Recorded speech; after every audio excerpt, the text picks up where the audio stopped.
Good morning, everybody. In 2020, our city and our country heard a rallying cry for racial justice and racial equity from the streets of Louisville and cities all across America.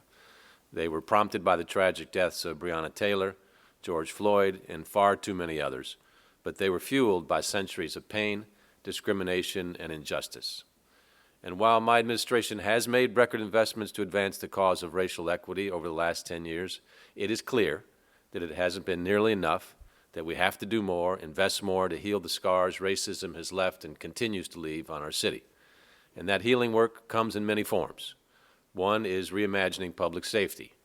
Over the past several months, we've made many changes to bring more transparency and accountability to our police force, which includes signing Breonna's Law, which bans no-knock warrants and expands requirements for use of body cameras, establishing our Civilian Review Board and Office of Inspector General, naming Erica Shields as Chief of Police after a national search, and her mandate is to reduce gun violence and build police community trust.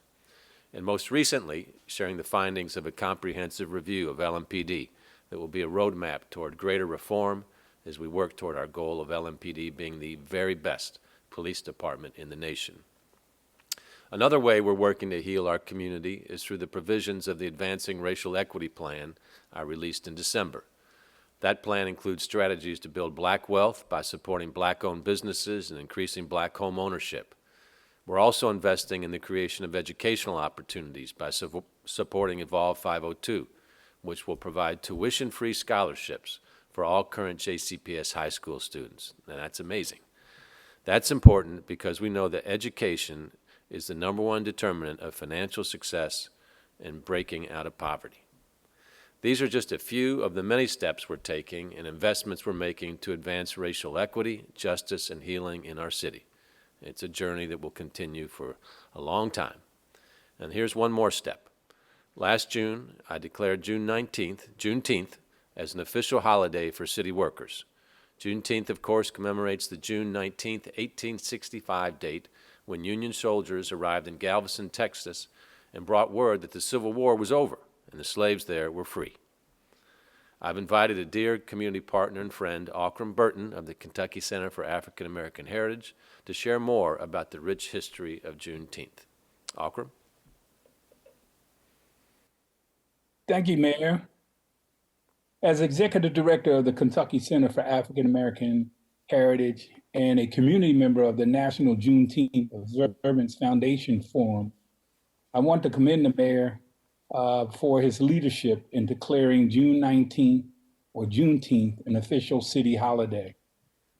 I also want to commend the Mayor for today's announcement about the 15-member commission. Great jubilation occurred on June 19th, 1865, when formerly enslaved African people in Texas were last to be freed from the horrors of slavery in the United States. A full 2 months after the end of the Civil War and more than 2 years after the Emancipation Proclamation on January 1st, 1863. The name Juneteenth is a combination of June and 19th. Juneteenth is also known as Emancipation Day, Emancipation Celebration, Freedom Day, Jubilee Day, Liberation Day, Juneteenth, Independence Day. Each state had its own story as to when enslaved Africans were notified of their freedom. July 4th in New York, September 22nd, Illinois, Indiana, and Ohio, and May 8th in Mississippi. Although Juneteenth generally celebrates the end of slavery in the United States, it was still legal and practiced in 2 Union border states, Delaware and Kentucky.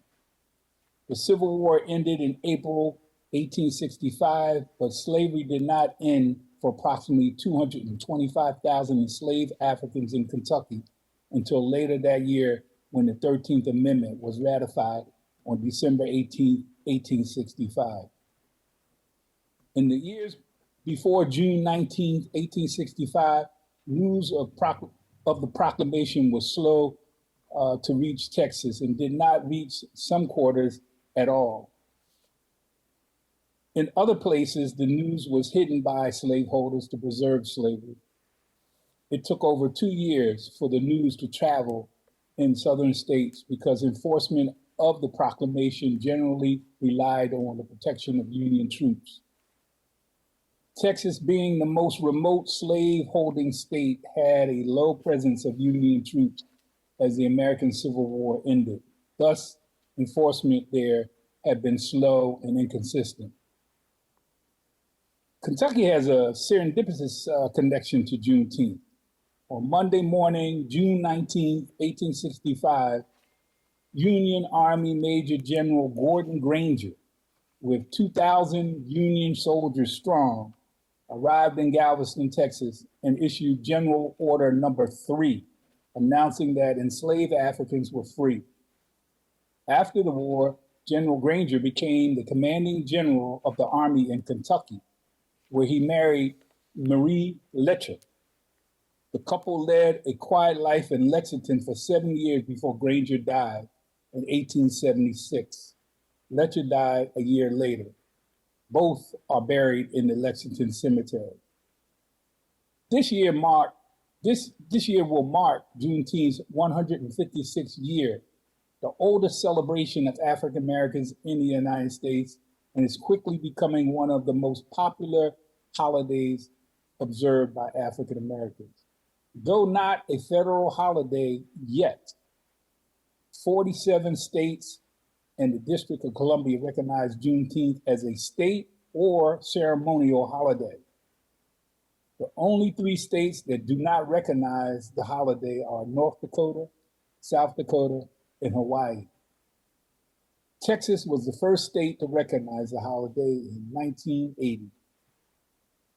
I'm hopeful that the mayor's actions will bring citizens of Metro Louisville and Kentucky together to celebrate our common bond of freedom through the recognition, observance, education, and historic preservation of Juneteenth, thus setting an example of our city's culture for the world to see.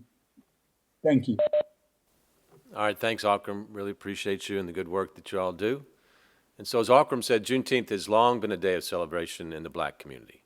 And I believe it's past time that our city as a whole honors the victory for freedom that Juneteenth represents by creating and supporting a citywide Juneteenth Jubilee celebration. Because of COVID-19, it's difficult to say exactly what that might look like this year, but we want to go ahead and start planning both for this year and for next year when we anticipate being able to host a much more robust in-person event. And to get things rolling now, I'm establishing by executive order the Juneteenth Jubilee Celebration Commission.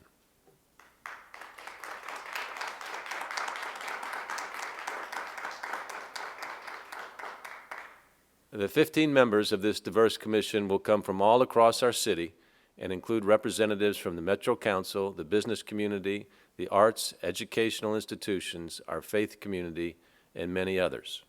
Wanda Mitchell-Smith will represent my office and will chair the commission.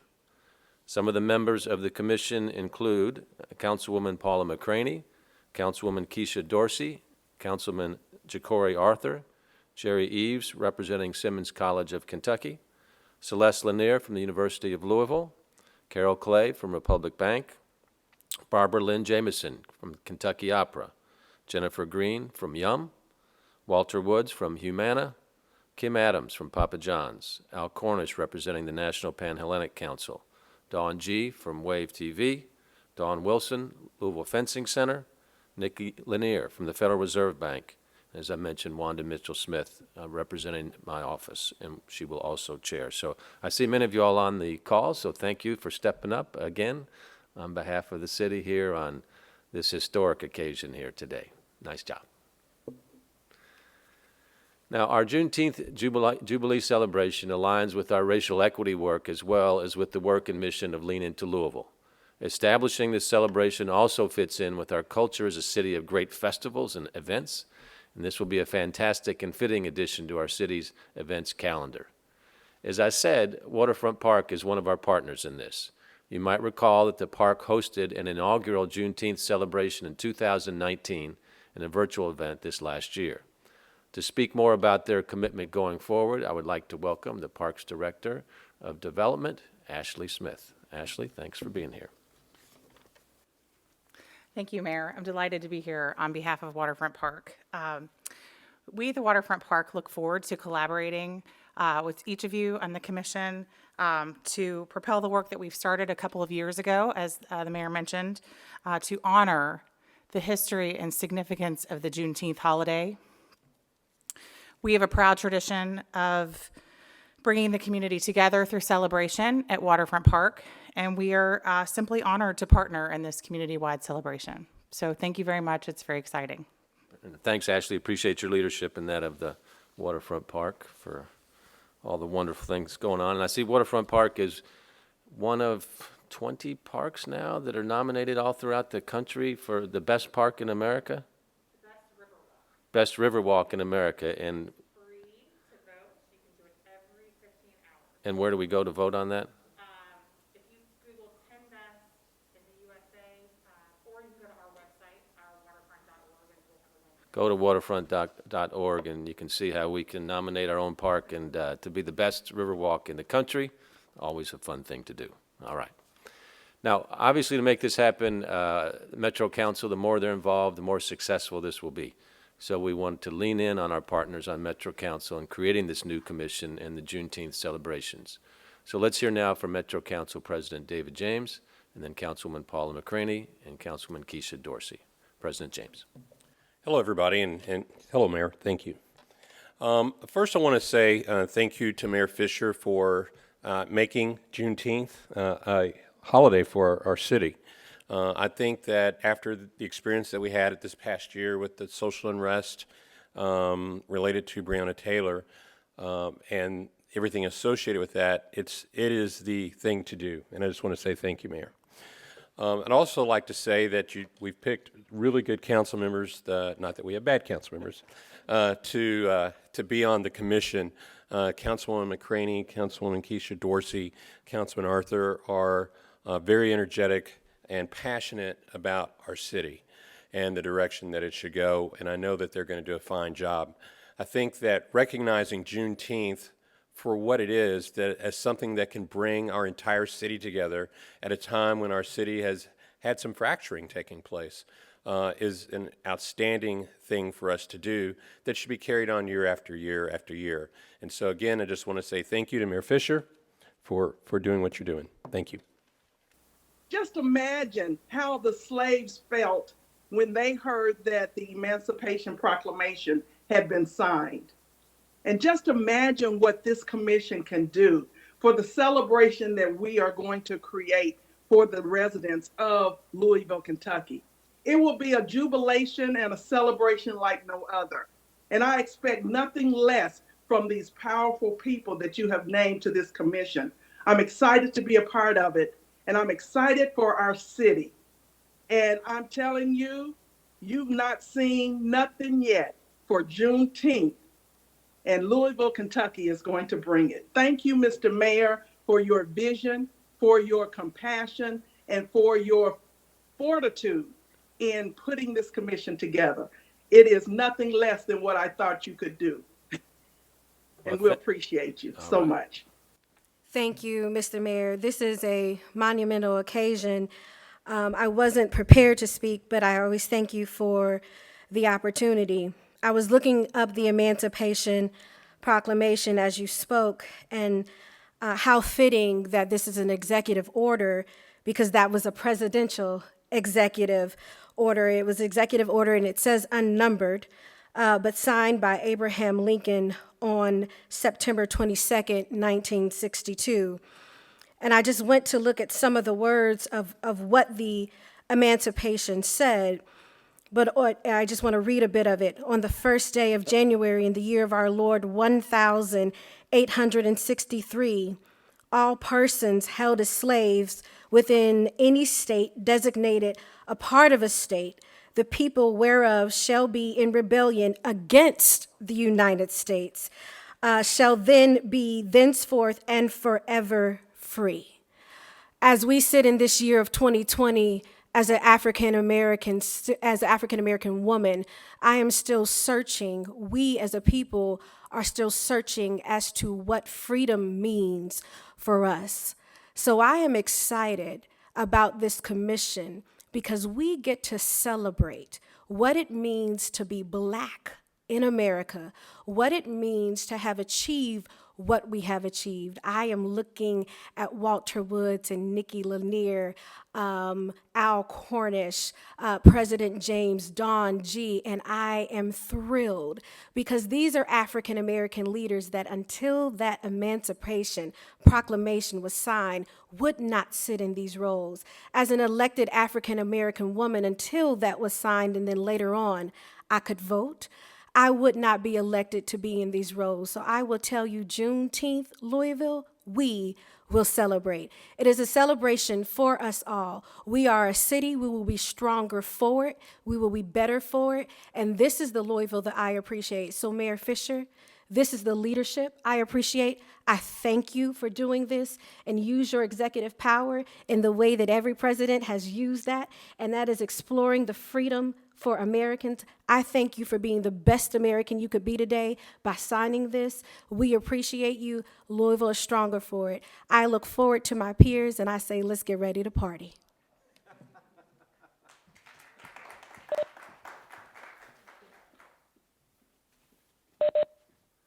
All right, well, there you go. That leaves little doubt that this will be celebration, but also education. And the white community needs a lot of education, and Juneteenth will be one of the ways to do that. So there'll be all kind of good things that come out of Juneteenth, and hopefully we'll look back on this day 5-10 years from now and say something really good happened today. I want to recognize Kendall Boyd. He's in the room. People can't see him, but our Chief Equity Officer that's right in the middle of this work day in and day out as well. So as I said, we're establishing all this because Juneteenth is part of our history. It's our shared history, proud moments and painful moments, but we own all of our history, and we have to claim all of it, just like we claim our shared future. And a just and equitable future is what we're creating together. Officially celebrating Juneteenth is part of that process as we move our city from tragedy to transformation. With that, thank you again to all the folks that have agreed to step up on the commission. No doubt more and more people will want to participate, and we welcome that. And so with that, we will sign the executive order and then take any questions from the media. You want to come up and...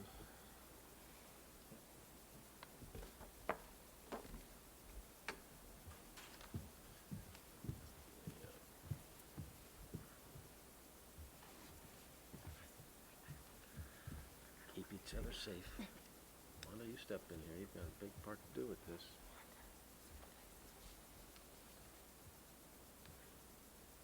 All right, this is the first executive order of the year 2021, and it's an executive order creating a Juneteenth Jubilee Commission. All right. What a great first order to get, right? So it's with great honor that I sign this and make it official. Let's get to work. Thank you guys very much. Thank you. Okay.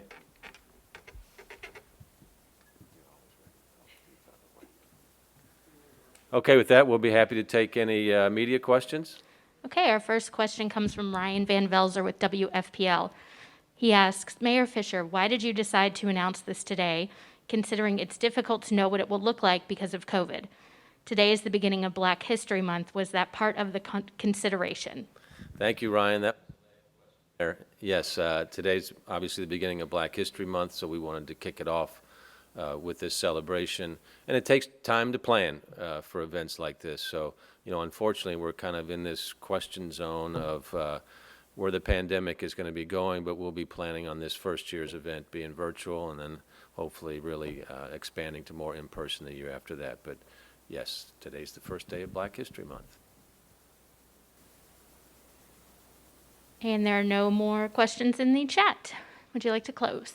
Yeah, well, this is an easy one, folks. This is in terms of celebration for the city and pulling the city together. Last year, throughout America, was a difficult year in many respects. in another respect, it was a tremendous inflection point for the cities and the parts of our country that are deciding to move forward in embracing all the aspects that make us great as a city and a country, and in my view, that's the diversity of America.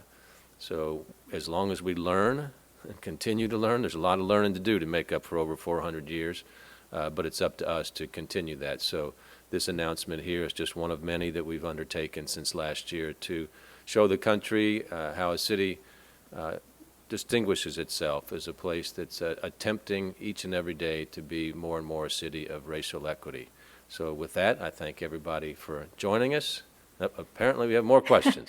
We have 2 more questions in the chat. The first is from Jonathan Gregg with Spectrum News. He says, will Juneteenth be virtual in 2021? Yes, as we talked there, 2021 will be virtual. Now, if things change radically for some way and we could do something outdoors, that could be a consideration. But the assumption right now is it will be virtual, and then the assumption is that 2022 public health conditions will be much improved and we can get back to doing in-person things. Okay, the next question comes from Ryan Van Velzer with WFPL, and this one's for Akram Burton. He says, could you explain the historical significance of this announcement and the impact it could have? Also, why is it important for the U.S. to recognize Juneteenth? Yes, as I said before, this is significant because as we struggle with the issue of equity and inclusion, it is important for our leaders to set the tone.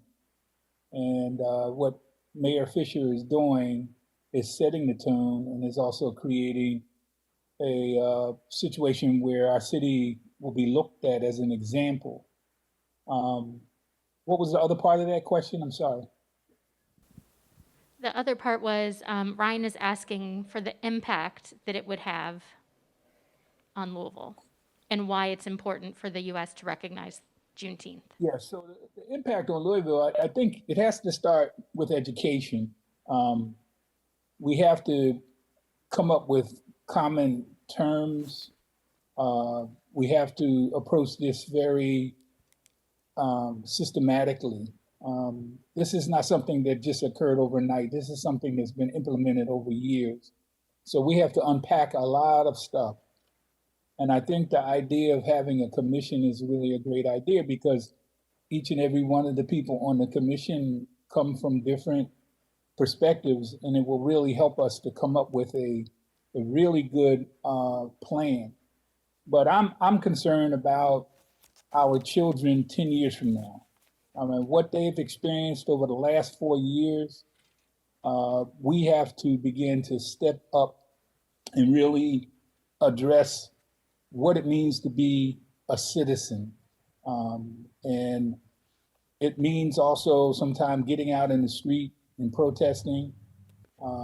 It means that we have to engage on all levels. So Juneteenth is a platform for us to begin to have that conversation, discussion, but not only amongst Black people, Black and brown people, but also with white people.